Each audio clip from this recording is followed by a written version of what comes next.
Hey friends, welcome back to my channel. तो friends, मैं आज आई हूँ एक न्यू सीरीज के साथ। तो आज मैं 2018 में आई डेविल इज जॉय नाम के एक कोरियन सीरीज को एक्सप्लेन करूंगी और IMDb पे इस सीरीज को 7.3 स्टार्स मिले हैं, जहाँ 95% गूगल यूजर्स ने इसे लाइक किया है। क्या आप कभी ऐसे इंसान से प्यार करना चाहेंगे जिसे आपके साथ बिताया पल दूसरे दिन याद नहीं रहेगा? ये कहानी बाकी सारी स्टोरीज से काफी डिफरेंट है। तो चलिए बिना देर किए आज के वीडियो को शुरू करते हैं। तो एपिसोड की शुरुआत होती है जहां हमें दिखाया जाता है कि स्टोरी का मेन कैरेक्टर मा सुंग एक बहुत ही पॉपुलर डॉक्टर होता है और वर्ल्ड के 10 मोस्ट फेमस इन्फ्लुएंसर में भी उसका नाम होता है। और मा सुंग को अपनी कार पे कहीं जाते हुए दिखाया जाता है। वो चाइना के किसी हाइनान एरिया पे होता है और वहाँ पे किसी ग्लोबल रिसर्च वाले इंसान से मिलने जा रहा होता है। वहीं दूसरी तरफ हमें उससे बिल्कुल अलग स्टोरी की मेन कैरेक्टर की ब्यूम को दिखाया जाता है, जो कि एक फेमस सेलिब्रिटी होती है और दिखाया जाता है कि उसके किसी प्रोडक्ट की हाइनान के बीच एरिया पे शूटिंग चल रही होती है और वो पानी के अंदर शूटिंग करने से मना करती है। उसे पानी से डर होता है और उसके स्टमक में भी काफी पेन हो रहा होता है, जिस वजह से उसकी तबीयत थोड़ी खराब होती है। ये सारी बातें उसके फ्रेंड बार बार जाकर डायरेक्टर्स को बता रही होती है और जिससे शूटिंग वाले लोग काफी ज्यादा गुस्सा हो जाते हैं। वहीं रूम पे की बेम अपनी फ्रेंड को बोलती है तो मतलब उसकी वजह से शूटिंग खराब हो गई है और वहाँ उसके फ्रेंड उसे बताती है कि उससे मिलने कोई मिन जुम नाम का लड़का आने वाला है। गिब्यूम बोलती है कि उसे वो लड़का पसंद नहीं है। वो बिना बात के उसे टच करता रहता है और उसके डैड के पोजीशन की वजह से ही उसे झेलना पड़ता है। तभी उस लड़के को गिब्यूम जिस एजेंसी के अंदर काम करती है उसके CEO के साथ खड़े दिखाया जाता है। आगे हमें गिब्यूम को अपनी फ्रेंड और अपने भाई के साथ बाहर खड़े दिखाया जाता है। वो जो ड्रेस पहनी होती है वो उसमें अनकंफर्टेबल होती है, बट उसकी फ्रेंड बोलती है थोड़ी देर बर्दाश्त कर ले और ये कहकर उसकी फ्रेंड मेकअप बॉक्स लेने चली जाती है और उसका भाई किसी आदमी को रिसीव करने चला जाता है। उन दोनों के जाने के बाद गिब्यूम आसपास के जगह को देखने लगती है और मा सुंग भी आसपास की जगह को देख रहा होता है और दोनों आमने सामने ही खड़े होते हैं और एक पल के लिए एक दूसरे की तरफ भी देखते हैं। फिर दोनों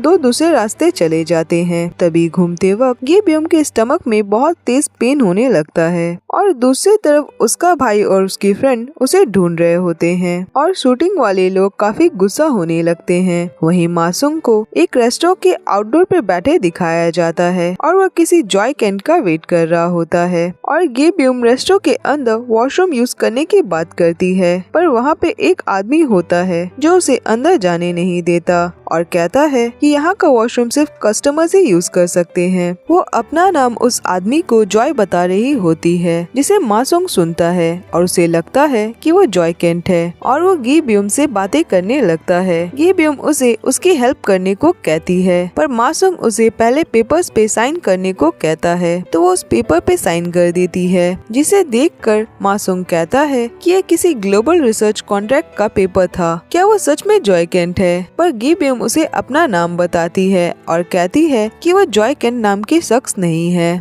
और वो ये कहकर वहाँ से जाने लगती है। पर मा सुंग उस पे गुस्सा हो जाता है कि उसने ऐसा क्यों किया। अगर वो जॉय कैंट नहीं है तो उसने साइन क्यों किया, जिससे गिब्यूम घबरा जाती है और बोलती है कि उसे लगा कि उसे उसका ऑटोग्राफ चाहिए था। ये बोलकर वो वॉशरूम के अंदर चली जाती है। आगे दिखाया जाता है कि मा सुंग जॉय कैंट से मिलता है और पेपर्स पे साइन करवाता है और तभी गिब्यूम रेस्टोरेंट से बाहर निकलती है। फिर वो वहाँ से जाने लगती है और मा सुंग बैठा उसे देख रहा होता है। तभी हमें दिखाया जाता है कि कुछ लड़के मिलकर गिब्यूम का पीछा कर रहे होते हैं और वो उसे हरास करने लगते हैं, जिससे गिब्यूम घबरा जाती है। पर तभी वहाँ पे मा सुंग आता है और उसे अपने साथ लेकर भागता है। फिर वो उन लड़कों से फाइट करता है और उनकी खूब पिटाई करता है और गिब्यूम के साथ एक जगह पे जाकर छुपता है। गिब्यूम अभी भी डरी होती है और वो उसके कोट पे अपनी फेस छुपाए खड़ी होती है, जिसे देखकर मा सुंग स्माइल करने लगता है। फिर वो देखता है कि उसके एक पैर में सैंडल नहीं होती और उसकी सैंडल कहीं गिर चुकी होती है, तो वो अपनी स्नीकर उसे पहनने को देता है, पर उसके स्नीकर का साइज गिब्यूम के हिसाब से बहुत ज्यादा बड़ा होता है। जिसे देखकर वो हंसने लगता है। गी ब्यूम उसे थैंक यू कहती है कि उसने आज के दिन उसकी काफी हेल्प की। फिर वो वहाँ से जाने लगती है। मासुंग उसे पूछता है कि क्या उसके पास पैसे हैं और वो बिना पैसों के कहाँ जाएगी, और ना ही गी ब्यूम के पास उसका फोन होता है, जिस वजह से वो किसी को भी कांटेक्ट नहीं कर पाती। तो मासुंग उसे अपने साथ होटल पे ले जाता है और वो वहाँ पे उसके और अपने लिए रूम लेता है। गी ब्यूम वहीं लॉबी पे सो जाती है और मासुंग आकर उसे प्यार से देखने लगता है। तभी उसका ध्यान उसके पैर पे लगी चोट पे जाता है और फिर उसके स्नीकर की तरफ। आगे गी ब्यूम नींद से जागती है, जहाँ वो अपने सामने एक न्यू सैंडल रखी देखती है और उसके चोट पे बैंडेज लगी होती है। और फिर वो मासुंग को आइसक्रीम खरीद कर देने को कहती है। आगे दिखाया जाता है कि मासुंग अपनी नाइट की फ्लाइट को कैंसिल करवाता है और बोलता है कि वो आज रात वापस नहीं जा सकता। गी ब्यूम उसे कहती है क्या वो उसके लिए ये सब कर रहा है। मासुंग कहता है कि हाँ, वो उसे यहाँ पे अकेले छोड़कर नहीं जा सकता। गी ब्यूम बोलती है पर वो दोनों एक दूसरे को नहीं जानते और ऐसा तो नहीं है कि वो उसका बॉयफ्रेंड है जो वो गी ब्यूम की इतनी हेल्प कर रहा है और वो वापस कोरिया जा सकता है। तो मासुंग वहाँ से जाने लगता है पर गी ब्यूम घबरा जाती है और उसे रुकने को बोलती है और कहती है कि उसके पैसों का क्या, वो उसे उसके पैसे कैसे रिटर्न करेगी। वो उसे उसकी बैंक अकाउंट की डिटेल्स मांगती है या फिर बोलती है कि वो अपने कॉन्टेक्ट डिटेल्स भी उसे दे सकता है। तभी वहाँ से एक लड़का गुजरता है जिससे गी ब्यूम को धक्का लगता है और वो दोनों पानी में गिर जाते हैं। फिर मासुंग उसे पानी से निकालता है। पानी से निकलने के बाद गी ब्यूम रोने लगती है और कहती है कि वो बचपन में एक बार पानी में डूब गई थी और उसे पानी से बहुत डर लगता है।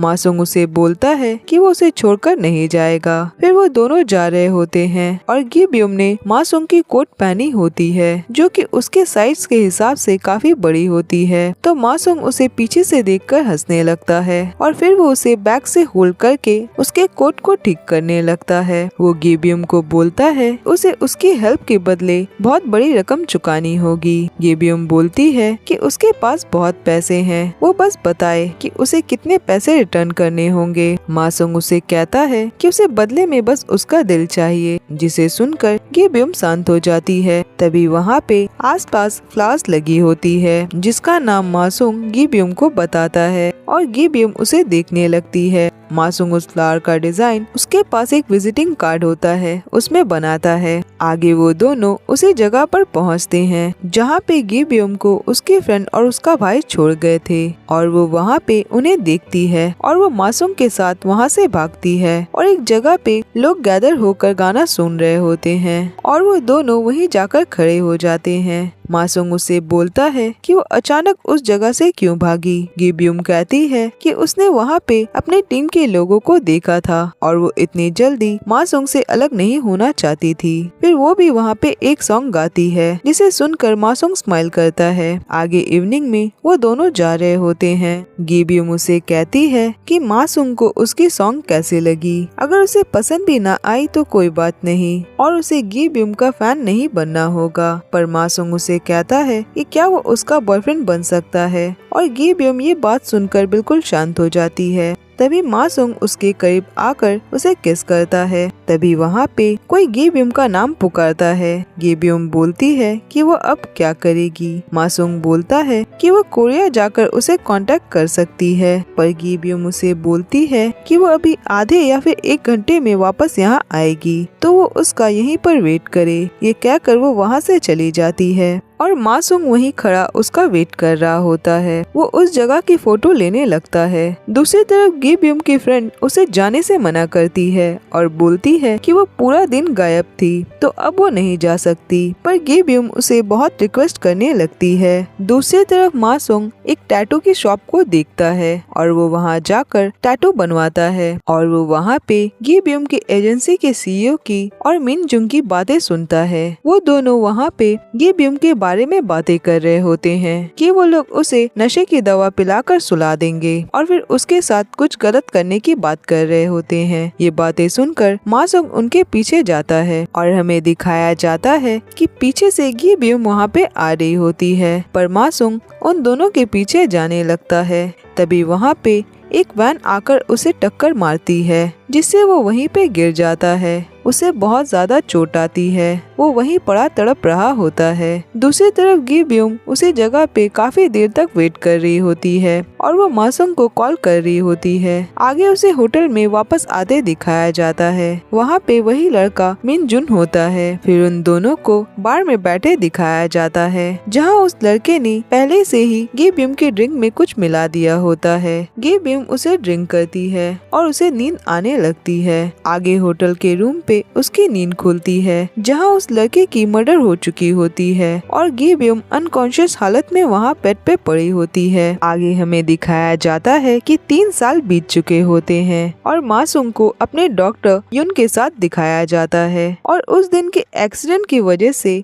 मासुंग को अजीब सी प्रॉब्लम हो चुकी होती है। उसे एक दिन पहले का कुछ भी याद नहीं होता और हर दिन उसके लिए एक जैसा होता है, क्योंकि जब वो सुबह उठता है तो उसे एक दिन पहले का कुछ भी याद नहीं रहता कि उसने एक दिन पहले क्या किया। तो वो रोज जो कुछ भी करता है उसे वॉल पे और अपने चेस्ट पे लिख लेता है और वो खाने की और यूज करने की चीजों पे रोज के दिन लिख देता है ताकि उसे यूज करते वक्त प्रॉब्लम ना हो। हर रोज वो ऐसे ही जी रहा होता है। वो रोज सेम चीजें रिपीट करता है। वो एवरीडे डायरी लिखता है और 3 साल से उसने काफी सारी डायरी लिख चुकी होती है और सारी डायरी पे सेम बातें लिखी होती है कि सुबह उसे उठना है और रात तक उसे क्या करना है। तभी उसके पास उसके ड्राइवर का कॉल आता है और वो उसे बोलता है कि कल उसने उसे कहा था उसे अपनी आंटी और अंकल से मिलने जाना है, तो वो उसे लेने आया है। आगे उन दोनों को कार पे जाते दिखाया जाता है। वो आदमी उसे कहता है कि वैसे तो वो हर बात अपनी डायरी पे लिखता है, पर ये बातें उसने डायरी पे क्यों नहीं लिखी। मासुंग बोलता है कि वो बेकार की बातों को आके क्यों लिखेगा। वो आदमी उससे पैसे मांगता है। मासुंग बोलता है कि ठीक है, पर वो उसे जल्दी रिटर्न कर दे।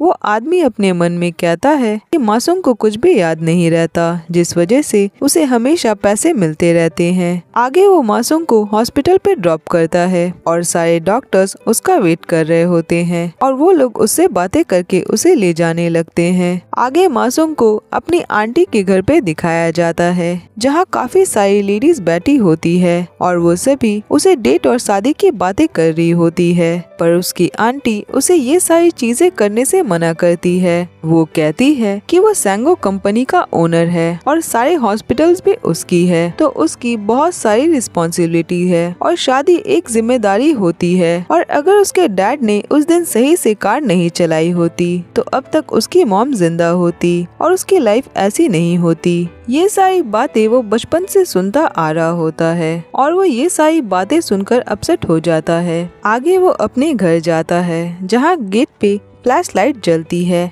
और उसे बचपन की एक्सीडेंट वाला इंसिडेंट याद आता है, जब वो 7 इयर्स का था और उसके मॉम डैड कार में एक्सीडेंट में मारे गए थे। फिर वो अपने रूम पे बैठा होता है और वो मन में सोचता है कि प्यार जैसी चीजें उसके लिए इम्पॉसिबल है और वो मन में बोलता है कि उसे बस ये जानना है कि आज से 3 साल पहले एक्सीडेंट वाले दिन क्या हुआ था, क्योंकि उस दिन का उसे कुछ भी याद नहीं होता। आगे नेक्स्ट डे एक लड़के को एयरपोर्ट से आते दिखाया जाता है और उसका नाम के जुन होता है। वो एक सेलिब्रिटी होता है। वो आकर मासुंग को कॉल करता है और उसे मिलने को बोलता है, पर मासुंग उसे मिलने से मना करता है और वो दोनों कजिन्स होते हैं। आगे उसे सैलून में दिखाया जाता है और वो सैलून पे उसकी मॉम यानी कि मासुंग की आंटी भी मौजूद होती है, जिसे देखकर वो अपना मुंह छुपा लेता है क्योंकि वो बिना बताए साउथ कोरिया आया होता है। वहीं दूसरी तरफ हमें गी ब्यूम को दिखाया जाता है और वो एक फिशर बोट पे होती है, जहाँ वो उस जगह की बोट पे प्रमोशन कर रही होती है और बिल्कुल एक लोकल वीडियो के लिए कि लोग इस जगह पे सैर के लिए आए और वहाँ आकर फ्रेश सी फूड खाने का मजा ले। और ये सीन काफी फनी होता है क्योंकि उसे फोर्सफुली एक पूरी कच्ची फिश खानी पड़ती है और यहाँ हमें पता चलता है कि उसने 3 साल पहले अपनी करियर छोड़ दी होती है और अब वो यहाँ वहाँ ऐसी ही छोटी वीडियोस पे काम करती है। वहाँ पे फिशरमैन उसे काम के बदले काफी सारी मछलियाँ देते हैं, जिसे देखकर वो काफी खुश हो जाती है और उन्हें अपने साथ पैक करके ले जाती है। वहीं दूसरी तरफ मासूम को अपने हॉस्पिटल के सारे डॉक्टर्स के साथ मीटिंग करते दिखाया जाता है, जहां वो बोलता है कि बच्चों के रिहाब सेंटर रहेंगे और वो उन्हें ना बेचने की बात करता है और वो कहता है कि उसे ऐसे पैसे नहीं चाहिए, चाहे वो कितने भी हो। और उसकी बात से वहाँ बैठी उसकी आंटी अग्री करती है और उसकी बात को अप्रूव कर देती है। दूसरी तरफ गी ब्योम को रास्ते में वॉमिट करते दिखाया जाता है, क्योंकि उसने जो पूरी कच्ची फिश खाई थी उस वजह से उसके गले में दर्द हो रहा होता है। उसके साथ वो कैमरामैन होता है और वो उसे खाने के लिए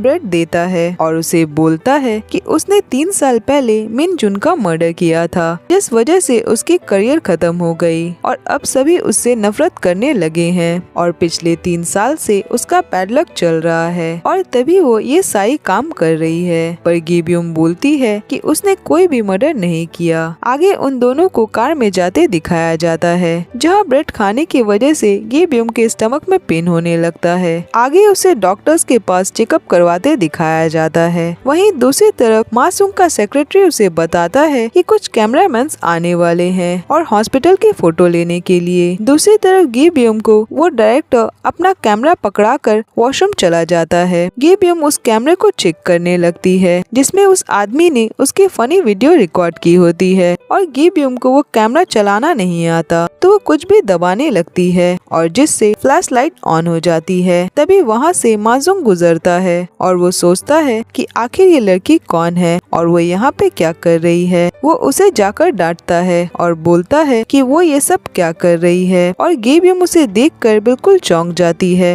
और उसे देखती जा रही होती है। और ये फर्स्ट एपिसोड यहीं पे खत्म होता है। फ्रेंड्स, आज के लिए बस इतना ही और अब मैं मिलूंगी नेक्स्ट वीडियो में। तब तक अपना ख्याल रखिए।